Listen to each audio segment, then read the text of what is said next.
Domingo de Resurrección, hermanos. Hoy es un día para celebrar, en realidad. Recordamos con alegría la esperanza que tenemos, recordamos con alegría la seguridad de que nuestro Salvador es un Salvador que está vivo. Les invito a abrir sus Biblias en 1 Corintios capítulo 15, versículos del 3 al 8 y del 12 al 20. Nos vamos a saltar entre el 9 y el 11, que es realmente un paréntesis que hace Pablo en esta carta con respecto al tema que lleva de la resurrección. Entonces no lo vamos a estudiar en esta ocasión, ese paréntesis que hace. Vamos a leer del 3 al 8 y del 12 al 20. Leo para ustedes. Dice así la palabra del Señor.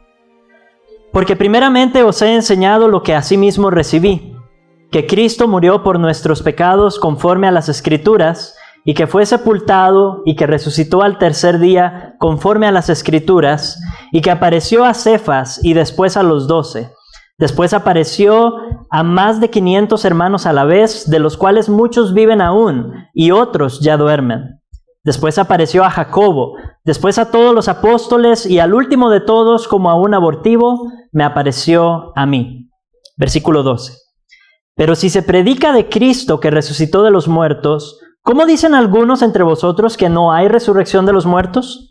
Porque si no hay resurrección de muertos, tampoco Cristo resucitó. Y si Cristo no resucitó, vana es entonces nuestra predicación, vana es también nuestra fe. Y somos hallados falsos testigos de Dios, porque hemos testificado de Dios que Él resucitó a Cristo, al cual no resucitó si en verdad los muertos no resucitan.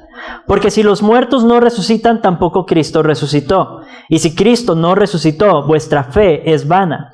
Aún estáis en vuestros pecados. Entonces también los que durmieron en Cristo perecieron. Si en esta vida solamente esperamos en Cristo, somos los más dignos de conmiseración de todos los hombres. Mas ahora Cristo ha resucitado de los muertos. Primicias de los que durmieron es hecho. Oremos. Dios bueno, queremos acercarnos a tu palabra en esta mañana rogándote que por medio de tu Santo Espíritu tú nos instruyas, que inspires en nosotros confianza y seguridad, que hagas crecer nuestra fe, oh Dios, y la fortalezcas, que nos ayudes a poner nuestra mirada en el Cristo resucitado, ese Jesucristo vivo que hoy intercede por nosotros, ese Jesucristo que nos asegura la vida eterna, que nos asegura la resurrección nuestra también, para estar para siempre con Él. Te rogamos que abras nuestros oídos y nuestras mentes, nuestros corazones a tu palabra, que libres mis labios, oh Dios, de error y no tomes en cuenta mi pecado. Te pedimos esto para la edificación de tu iglesia, en el nombre del Cristo vivo. En su nombre oramos. Amén y amén. Al igual que hoy día, en la iglesia de Corintios, la resurrección era un tema controversial. No es de sorprendernos que Pablo utilice uno de los capítulos, o más bien que utilice mucho espacio en su carta, capítulos largos, para hablar acerca de la resurrección. Para los judíos no era tan problemática la idea, porque era algo que ya traían en su cosmovisión, por decirlo así. Ellos creían ya en la existencia humana en cuerpo y alma. Era parte de su instrucción. Entonces, la resurrección para ellos era la restauración o reintegración de la persona total. Ya existían cuerpo y alma, en la muerte se separa y en la resurrección se reintegra. Entonces, para ellos no era tan difícil, excepto quizá para la secta de los saduceos, que no creían en la resurrección, y Jesús en algún momento los confronta. Pero la gran mayoría de judíos no tenía problema con el tema de la resurrección. El problema es más para los gentiles, y por eso aparece esta defensa en la carta a los Corintios. Para los gentiles, incluso dentro de la iglesia, el tema de la resurrección era como una alegoría. Era como que había un cambio, representaba un cambio de vida, un cambio de corazón, algo místico, no necesariamente resurrección física en cuerpo. O, por otro lado, si se defendía la resurrección física, muchos incrédulos gentiles lo veían como algo ilógico, como algo contrario a la experiencia. Y vean cómo eso mismo ocurre hoy día. Hoy tenemos la negación por parte de los incrédulos de la resurrección, porque es algo que no ven ocurriendo todos los días, es contrario a su experiencia y de alguna manera es ilógico porque nunca han visto a nadie regresar de la muerte. Sin embargo, de los incrédulos no debe sorprendernos, y no estoy aquí para ofrecer una defensa apologética, porque creo que estoy hablando con creyentes. Por lo tanto, la negación de la resurrección en los cristianos sí es sorprendente. El hecho de que no creamos en una resurrección física de nuestro Señor Jesucristo y en la resurrección física que nos espera a nosotros es realmente sorprendente. Porque en el caso del creyente hemos recibido revelación. En el caso del creyente, nuestra autoridad a la que nos remitimos es la palabra de Dios, que da testimonio abundante desde el Antiguo Testamento profetizando la resurrección hasta el Nuevo Testamento, donde está no solamente el registro histórico, sino la afirmación de que hubo muchísimos testigos que vieron y anunciaron esa resurrección. Entonces, como vemos, hay escepticismo dentro y fuera de la iglesia. Pero esta doctrina ha sido y será siempre central para el cristianismo. Es importante entenderla. Así que veremos de qué manera nos ayuda en nuestro andar cristiano creer en la resurrección. Arrancamos en el versículo 3. Dice: porque primeramente os he enseñado lo que asimismo recibí, que Cristo murió por nuestros pecados conforme a las Escrituras, y que fue sepultado y que resucitó al tercer día conforme a las Escrituras, y que apareció a Cefas y después a los 12. Pablo recibió la doctrina del Evangelio, primero del Señor mismo y también de los apóstoles. Y él está utilizando el adverbio primeramente. Dice en el versículo 3, porque primeramente os he enseñado lo que asimismo, o sea, lo que yo también primeramente recibí. Y pasa a anunciar el credo del Evangelio. Lo presenta como un credo, y de hecho podemos pensar que la iglesia posiblemente conocía este credo, era algo que repetían, un credo muy básico, inicial de la iglesia primitiva, pero es un resumen bastante certero del Evangelio y del contenido del Evangelio. ¿Qué es lo que recibió y que también ha enseñado? 4 artículos. Que Cristo murió por nuestros pecados conforme a las Escrituras, que fue sepultado, que resucitó al tercer día conforme a las Escrituras y que apareció a Cefas y después a los 12. Cristo murió por nuestros pecados conforme a las Escrituras. Esto es, mis hermanos, una declaración de la doctrina de la expiación bien somera.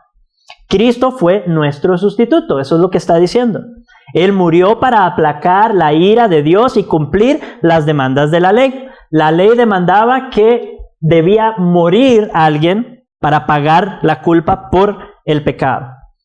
Entonces, en ese sentido, eso fue lo que Cristo hizo al morir por nosotros. Lo que decía Harvey en la mañana, Él nos reconcilió con Dios. Nos justificó delante de Él. Nos introdujo en este nuevo pacto del que ahora somos parte. Nos introdujo en esta nueva familia y nos concede vida eterna por medio de la fe en Jesucristo. Cristo murió por nuestros pecados conforme a las Escrituras. En segundo lugar, fue sepultado. Fue bajado del madero y fue colocado en una tumba. Esta declaración tiene 2 propósitos. Dirige nuestra mirada hacia atrás. Si fue colocado en una tumba es porque murió, ¿cierto? Entonces señala en cierta medida su muerte, pero también anticipa lo que viene. Fue colocado en una tumba, fue sepultado, fue colocado en un sepulcro, pero no se quedó ahí. Tercer artículo, resucitó al tercer día, conforme a las Escrituras. En griego, esta este verbo resucitó es más fuerte en su contenido, porque está escrito en tiempo perfecto y en modo pasivo, o en voz pasiva. Podríamos decirlo, al tercer día ha sido resucitado, si quisiéramos traducirlo un poco más literalmente. El tiempo perfecto nos dice que es algo que ocurrió en el pasado, pero que tiene implicaciones para el presente. Es importante entenderlo de este modo. Jesús resucitó y sigue resucitado. Podríamos verlo así. Jesús resucitó y hoy sigue con vida, con ese cuerpo resucitado. Implicación. Bueno, hay una tumba vacía. La voz pasiva nos dice que el sujeto no es el actor del verbo. Es decir, Jesús no se resucitó a sí mismo. Jesús fue resucitado. ¿Quién lo resucitó? La Biblia da testimonio constante de que fue Dios, lo pone en estos términos. Dios lo resucitó de entre los muertos. Dios Padre lo resucitó de entre los muertos. Y fue una resurrección física. Más adelante vamos a hablar de las implicaciones de esa voz pasiva. Pero esa resurrección física la vemos testificada en el hecho de que pudieron tocar su cuerpo. Los testigos que lo vieron resucitado lo reconocieron, o sea, podían ver su apariencia con dificultad por su incredulidad, pero lo reconocieron. Él entraba y salía de aposentos, a veces sin utilizar las puertas. Comió y bebió con sus discípulos.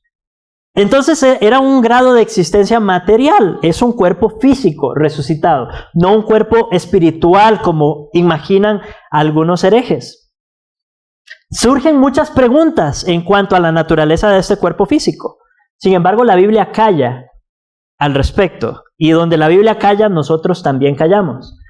Es un misterio cómo funciona este cuerpo resucitado, que en algunos casos se ve sujeto a la materia, al espacio, al tiempo, y en otros casos aparece con las puertas cerradas, ¿verdad? Se eleva hasta el cielo. Hay cosas misteriosas acerca de este cuerpo resucitado, y las preguntas seguirán ahí para nuestro asombro y para nuestro deleite.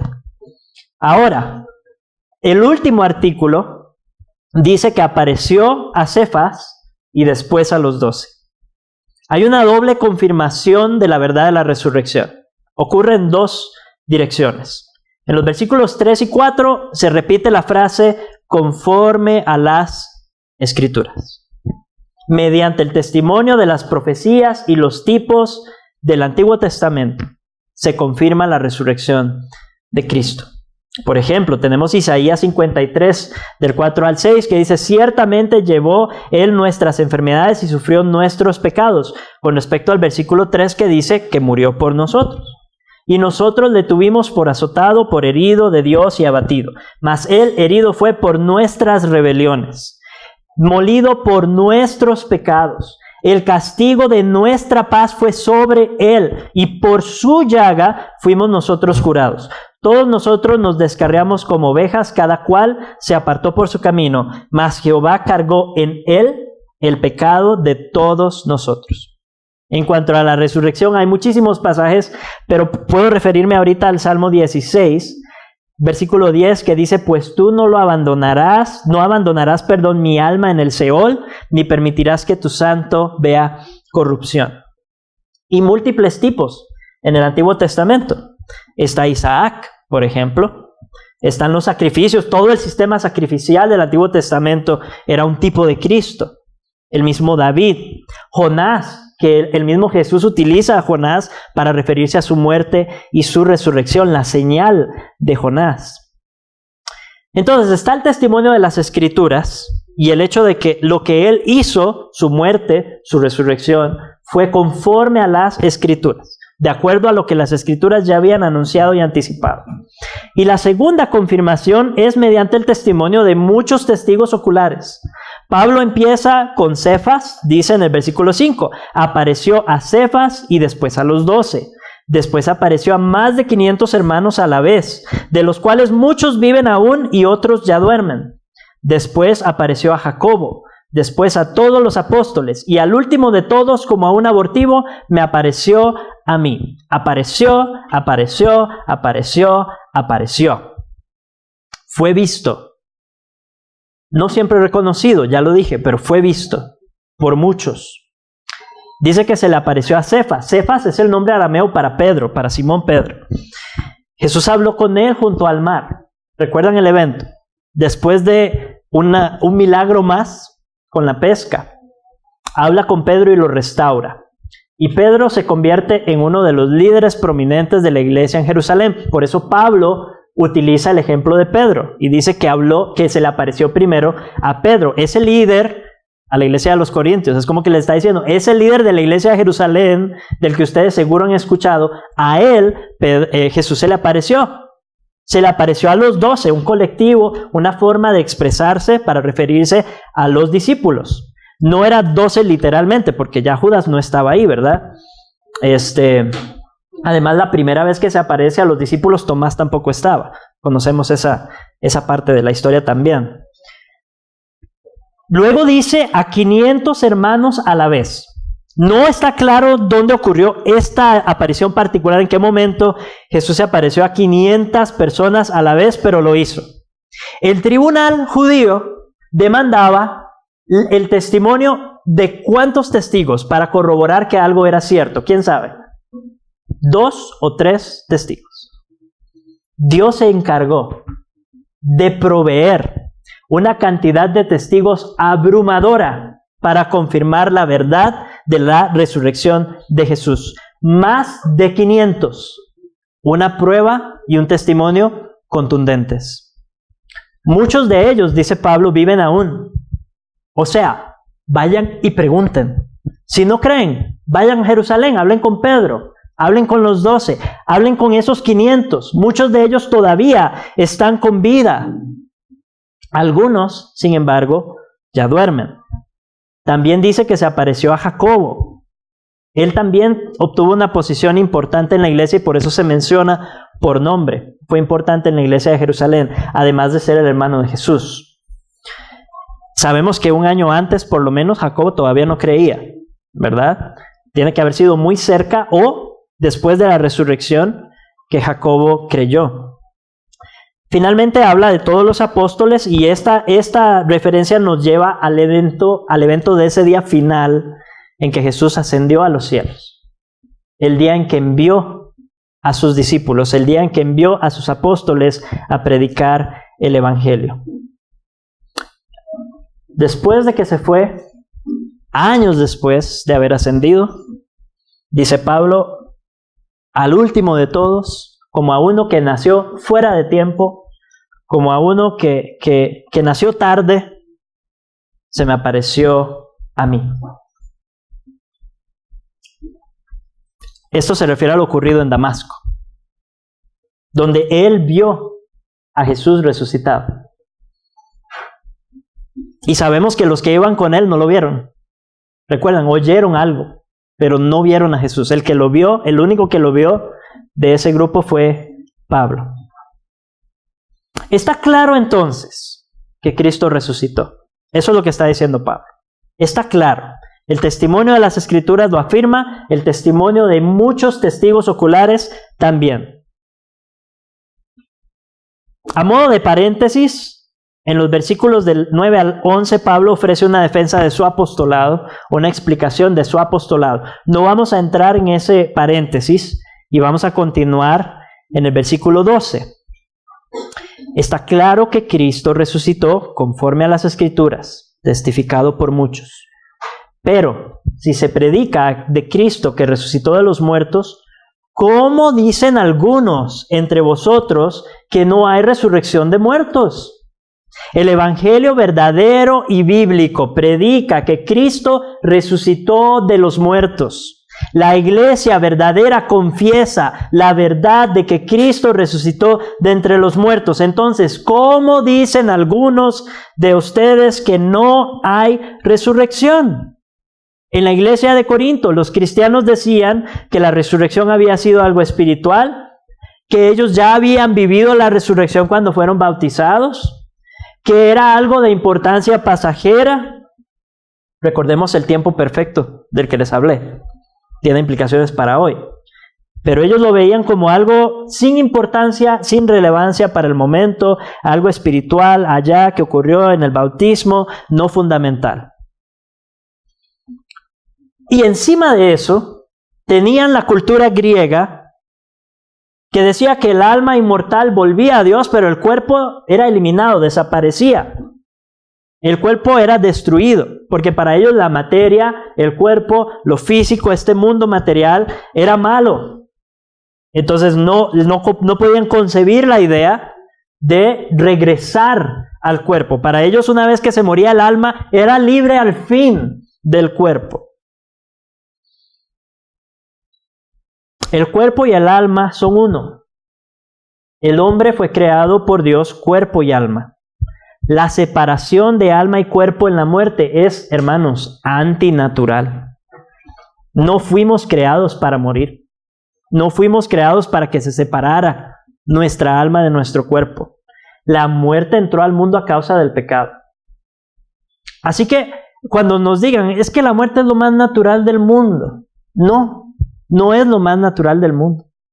Por eso hay tanto conflicto ante la muerte aún entre nosotros los creyentes. Y es normal que haya conflicto al anticipar algo para lo que no fuimos creados. Nuestro ser anhela, fue creado para vida eterna en cuerpo y alma. Envejecer, enfermar, sufrir la muerte. Son recordatorios de las consecuencias del pecado. El versículo 13 dice, porque si no hay resurrección de muertos, tampoco Cristo resucitó. Lógico, ¿cierto? Es un argumento lógico. Si predicamos que Cristo resucitó, este es el contraste. Si predicamos que Cristo resucitó, no tiene sentido negar la resurrección. La iglesia predica que Cristo resucitó, entonces no tiene sentido negar la resurrección, no solamente de Cristo, sino de todos. Pero si negamos la resurrección, entonces no tiene sentido decir que Cristo resucitó. Porque si nadie resucita, Cristo tampoco. Si Dios resucita solo el alma y no el cuerpo, entonces el cuerpo de Cristo sigue en la tumba. Entonces el cuerpo de Cristo se descompuso en esa tumba. ¿Notan las implicaciones de lo que Pablo está diciendo? Le está diciendo, no tiene sentido. No tiene sentido creer en la resurrección de Cristo y luego negar la resurrección. Si Cristo no resucitó, versículo 14, vana es entonces nuestra predicación, vana es también nuestra fe.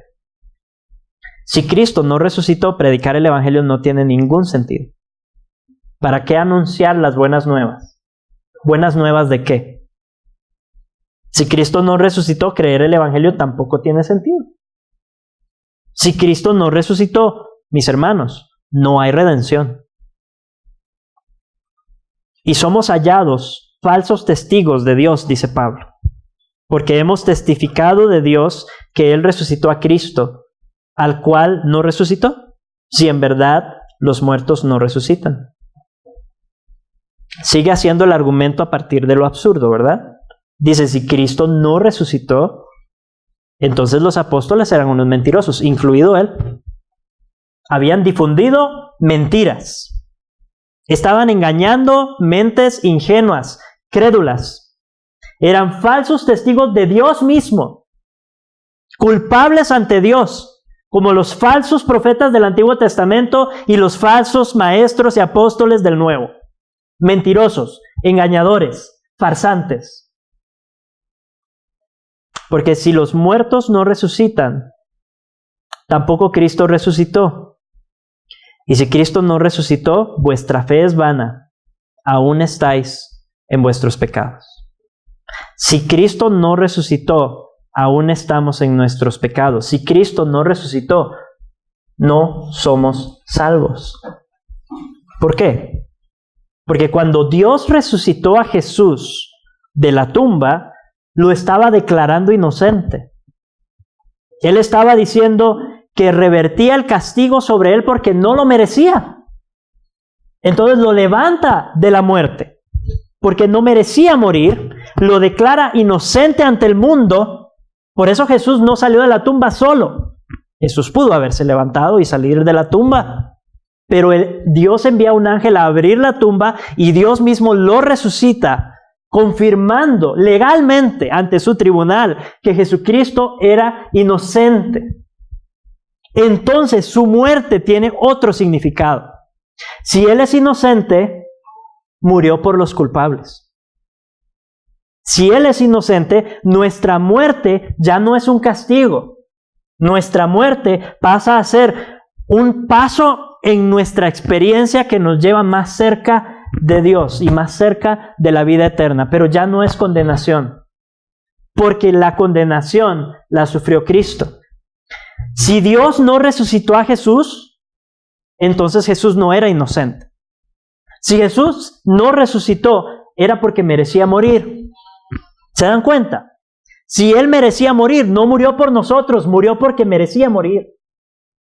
Si Él merecía morir, nosotros todavía estamos en nuestro pecado. Si Él merecía morir, nosotros todavía somos condenados. No somos justificados, porque no se dio ese intercambio en la cruz. Entonces, no seríamos perdonados, porque Él no habría muerto por nuestro pecado, habría muerto por el suyo. No seríamos parte del pueblo de Dios, no estaríamos en el pacto, no estaríamos siendo santificados, no nos esperaría gloria alguna. Seguiríamos sujetos a muerte y a condenación eterna. Eso es lo que está diciendo Pablo. Si Cristo no resucitó, aún estamos en nuestros pecados. Y más aún, versículo 18, los que durmieron en Cristo perecieron. Si Cristo no resucitó, entonces los santos que vinieron antes de nosotros y que ya han partido, perecieron. Simón Pedro, Pablo de Tarso, Jacobo, hermano de Jesús, aquellos 500 testigos, Ireneo, Policarpo, Justino Mártir, Atanasio, San Agustín de Hipona, Juan Wycliffe, Juan Hus, Martín Lutero, Juan Knox, Zacarías Ursino, Juan Calvino, Juan Bunyan, Jonathan Edwards, Spurgeon, C.S. Lewis, Billy Graham, R.C. Sproul, todos perecieron si Cristo no resucitó. Las generaciones anteriores de cristianos han perecido. Misioneros, escritores, maestros, pastores, mártires, que dieron su vida por nada. Los creyentes que nosotros conocimos, que ya han partido, que ya han muerto, perecieron, todos condenados. Si en esta vida solamente esperamos en Cristo, somos los más dignos de conmiseración de todos los hombres. Si Cristo no resucitó y hemos puesto nuestra esperanza en Él, somos dignos de lástima. Este mundo es entonces todo lo que tenemos.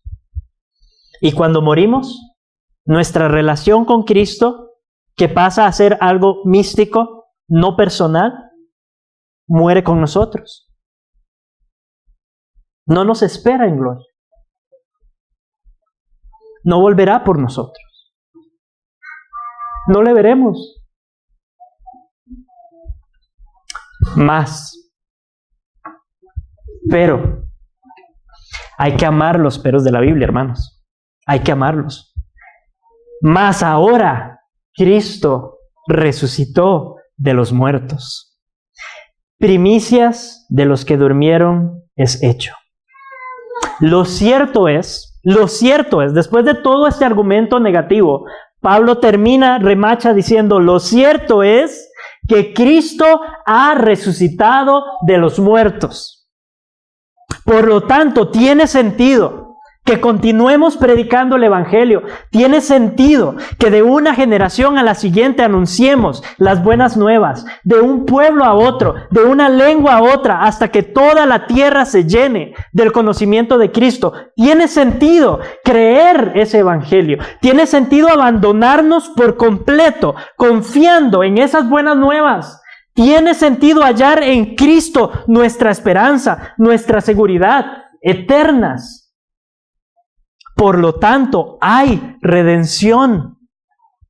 Si Cristo ha resucitado de los muertos, entonces los apóstoles no eran impostores. Los apóstoles no difundieron mentiras, no engañaron a ingenuos, sino que fueron enviados por Dios, testigos de Dios mismo, enviados por Él para dar a conocer estas buenas nuevas. Cristo ha resucitado de los muertos, por lo tanto, somos salvos. Por lo tanto, Jesús, el inocente, sí murió por los culpables. No merecía morir, pero murió por usted y por mí. Somos justificados, somos perdonados, somos santificados, somos parte del pueblo de Dios, apartados por Él, herederos de la vida eterna. Cristo ha resucitado de los muertos. Por lo tanto, ya no hay ninguna condenación para nosotros. Nuestra muerte no es el castigo final. No será el fin sacudir el polvo de esta tierra, sino el principio de algo inimaginablemente mejor. Cristo ha resucitado de los muertos. Por lo tanto, los santos que partieron antes que nosotros nos esperan. Nos reuniremos con ellos, misioneros, maestros, pastores, mártires, reformadores, hermanos y hermanas, y juntos estaremos para siempre con nuestro Señor. Cristo ha resucitado de los muertos. Por lo tanto, somos las personas más dichosas del mundo, porque en esta vida hallamos consuelo, hallamos paz y verdadero gozo en la persona viva de Jesucristo. Porque nuestra herencia está asegurada para nosotros y nosotros estamos siendo protegidos para recibirla. Nuestra herencia, nuestra porción, Jesús mismo. Él nos espera en gloria. Él llegará por nosotros algún día y le veremos cara a cara, finalmente. Porque como dice el Catecismo de Heidelberg, pregunta y respuesta 57, no solo mi alma después de esta vida será llevada en el mismo instante a Cristo, su cabeza, sino que también esta mi carne, siendo resucitada por la potencia de Cristo, será de nuevo unida a mi alma y hecha conforme al glorioso cuerpo de Cristo. Cristo ha resucitado de los muertos. Por lo tanto, nosotros, puestos de pie, podemos confesar juntos el credo de los apóstoles.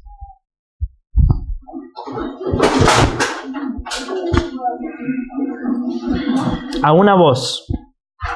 Creo en Dios Padre Todopoderoso, Creador del cielo y de la tierra, y en Jesucristo, su único Hijo, Señor nuestro, que fue concebido del Espíritu Santo, nació de la Virgen María, padeció bajo el poder de Poncio Pilato, fue crucificado, muerto y sepultado, descendió a los infiernos, al tercer día resucitó de entre los muertos, subió a los cielos, está sentado a la diestra de Dios Padre Todopoderoso. Desde allí vendrá al fin del mundo a juzgar a los vivos y a los muertos. Creo en el Espíritu Santo, la Santa Iglesia Universal, la comunión de los santos, el perdón de los pecados, la resurrección del cuerpo y la vida perdurable. Amén. Que el Señor les bendiga.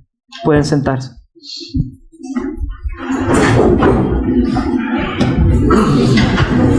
Dios, te damos gracias por la seguridad, la confianza, el consuelo, la firmeza, la fortaleza que nos das a través de la gran verdad de que nuestro Señor Jesucristo fue resucitado de los muertos.